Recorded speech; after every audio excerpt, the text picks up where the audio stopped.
There is a word in Arabic that does not translate cleanly into English, which is itself a kind of lesson.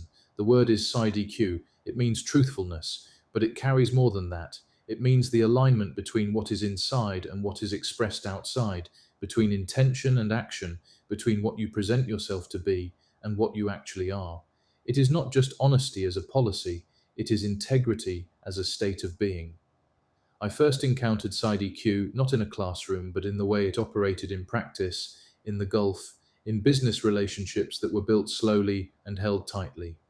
15 years of working here has given me something I did not anticipate when I arrived, a different way of measuring credibility. Reputation in this region is not managed as a communications exercise. It is earned through the consistent alignment of word and deed over years in front of people who are paying attention and who have long memories, which is why what is happening in global marketing right now feels, from this particular vantage point, less like a new trend and more like a delayed reckoning. The volume of AI generated content in the world has reached a point where no one seriously disputes the scale anymore. Estimates in 2026 suggest a rapidly growing share of content published online is either fully AI generated or significantly AI assisted. The output is extraordinary. The consequence, predictable to anyone who thought carefully about what trust actually depends on, is that authentic human expression has become scarcer and therefore more valuable, not as sentiment, as economics. Brands are now paying significantly more to prove their content is human made. Marketing budgets are shifting toward real creator relationships, toward documentary style storytelling, toward anything that carries the texture of genuine experience rather than the smooth finish of a system optimized purely for output. Audiences are developing what is increasingly being described as authenticity calibration, an increasingly accurate instinct for when something was written by someone who meant it, versus when it was produced by a process that had no stake in the meaning at all. The legal and regulatory world is moving in the same direction, if more slowly. The EU AI Act requires disclosure of AI-generated content in specified contexts. Multiple US states have passed AI transparency legislation touching on commercial communications. The FTC has sharpened its guidance on disclosure obligations. The direction is clear. Regulators are beginning to treat the pretense of human authenticity as a form of deception that carries legal consequence. But the more important dimension is not the legal one, it is the community one. Trust in institutions, in media, in brands is at historic lows across most markets. The AI content flood has accelerated that erosion because it has made it genuinely difficult to know whether the thing you are reading was created by someone who cared about it.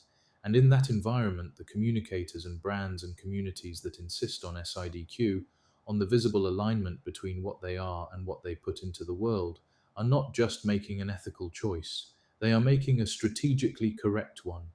This is something I absorbed not from a marketing course, but from watching how trust is built and sustained in the Gulf over many years.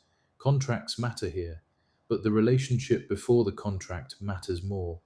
The track record of saying what you will do and doing what you said matters most of all.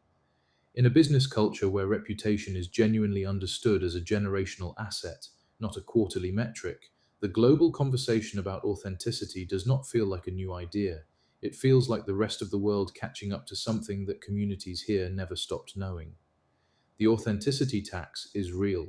Brands are paying it. But calling it a tax frames it the wrong way. It is not a cost imposed from outside. It is the gap between what was promised and what was delivered, expressed in currency. The premium goes to those who never created the gap in the first place. Side EQ was never a trend, it was always the standard. The Signal, the 2026 Edelman Trust Barometer, documents a global decline in trust across institutions, media, and brands, with AI's role in shaping information identified as a significant driver of that erosion.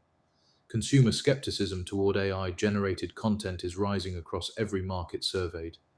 In MENA, where personal credibility and long-term relationship carry particular commercial weight, the appetite for authentic human expression is, if anything, more pronounced.